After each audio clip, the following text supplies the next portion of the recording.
global warming is the mother of all environmental issues. We have one planet, and we need to keep it livable. The link between quality of life and the environment is very profound. We work for human rights, we work for children's rights, for women's rights, we work on an agenda of sustainable development, and well, climate change really brings all those agendas together. It affects us from an economic security standpoint, it affects us from a public health standpoint, and it affects us from just a quality of life standpoint. My 3-year-old daughter came down with what seemed like an innocent cold, and then she had labored breathing. I remember putting my hand on her heart, and her heart was pounding, and we went to the pediatrician.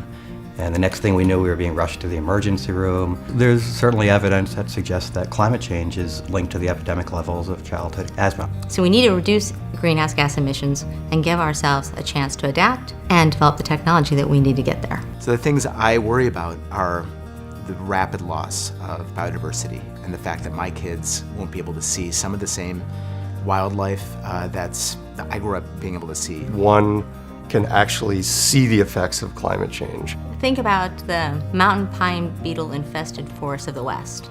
I mean, I grew up when they were green and now they're red. Ecology and economics come from the same root word, which is ecos, which means home. Economics is the efficient management of our home.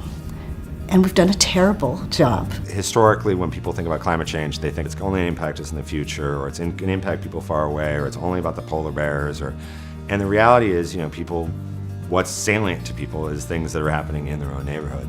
I came home one night, I was putting my kids to bed, and my 7-year-old at the time was in bed crying. Mama, the polar bears are drowning. And he was sobbing. It was just so heartbreaking. And I just cried with him because a lot of people don't want to hear about the polar bears, but my kids really care about everything that's happening to the planet. Our future is maybe not what we always imagined it would be, and it might not become what we want it to be really quickly, but also that we have the power to do something about it. We really do, leave a legacy behind and a country, and an earth, and a planet behind for our family.